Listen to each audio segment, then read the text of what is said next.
நம்ம வீட்டுக்கு யாராவது விருந்துக்கு வந்தாங்க அப்படின்னா முன்னெல்லாம் வந்துட்டு சாப்பிட்டு முடிச்சதுக்கப்புறம் வெத்தலை பாக்கு கொடுப்போம். இப்போலாம் வந்து ஐஸ்கிரீம் ஸ்வீட்ஸ் அப்படின்னு சொல்லி கொடுக்குறோம் இல்லையா, அதுக்கு பதிலாக இந்த மாதிரி பான் செஞ்சு கொடுத்தோம் அப்படின்னா நம்ம எந்த அளவுக்கு அவங்க திருப்தியாக சாப்பிட்டாங்களோ அதோட கூடுதலாகவே இந்த பான் செஞ்சு கொடுக்கும்போது ரொம்பவே அவங்களுக்கு பிடிச்சி போயிடும்.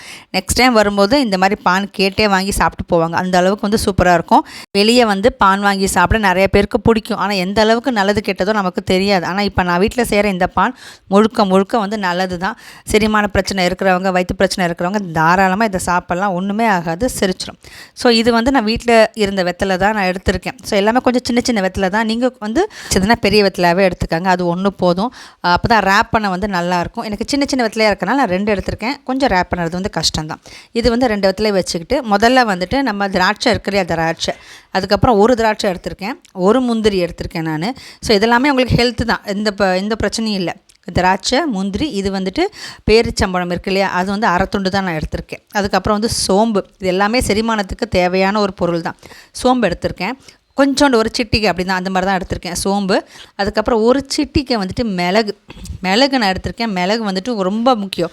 எந்த அளவுக்கு காரமும் இனிப்பு இருக்கோ கொஞ்சம் காரமும் இருந்தால் தான் நல்லா மேட்சிங்காக இருக்கும். ஸோ வந்து மிளகு எடுத்திருக்கேன். அதுக்கப்புறம் வந்து நம்ம ஏலக்காய் இருக்கு இல்லையா, ஏலக்காய் பொடிச்சு அந்த விதையை மட்டும் எடுத்திருக்கேன். தோலை விட்டுட்டேன், தோல் வந்து வாயில் அடிப்படும். அதனால் வந்து தோலை விட்டுட்டு விதையை மட்டும் கொஞ்சமாக ஒரு சிட்டிகை வந்து எடுத்திருக்கேன். இதுக்கப்புறம் வந்து நம்ம சாதாரண வெத்தலைக்கு பாக்கு போடுவோம் இல்லையா, சுப்பாரி. ஸோ அது வந்து ஆப்ஷனல் தான், அது இருக்குது அப்படின்னு சொல்லி நான் வந்து கொஞ்சமாக எடுத்திருக்கேன். இதுக்கப்புறம் வந்துட்டு தேங்காய் பூ போடுவாங்க பானில், பார்த்துருக்கீங்களா? அதுக்கு பதிலாக நான் வந்து பாதாம் வந்து பொடிச்சு வச்சுருக்கேன் கொஞ்சமாக. ஸோ பாதாம் வந்து இப்படி மேலே நான் தூவிக்கிறேன். இதெல்லாம் வந்துட்டு உங்களுக்கு கரெக்டாக இந்த காரம், இந்த இனிப்புன்னு சொல்லி எல்லாமே கரெக்டாக இருக்கும். இதோட பெரிய ஹைலைட் என்ன அப்படின்னா, இது வந்து பார்த்துருப்பீங்க, நம்ம ஜவ் மிட்டாய் அப்படின்னு நம்ம சொல்லுவோம், ஓகே, சக்கரை மிட்டாய் அப்படின்னு சொல்லிட்டு. இந்த ஜவ் மிட்டாய் வந்து சாதாரணமாகவே சாப்பிடுவோம், நிறைய ஃப்ளேவர்ஸில் வந்திருக்கும், நமக்கு தெரியும் இதெல்லாம். ஸோ இது வந்து போட்டோம் அப்படின்னா அது வெத்தலையோடு சேர்த்து சாப்பிடும்போது அந்த சூய் டெக்ஸ்சர் வந்து கிடைக்கும், நல்லாயிருக்கும் சாப்பிடும்போது.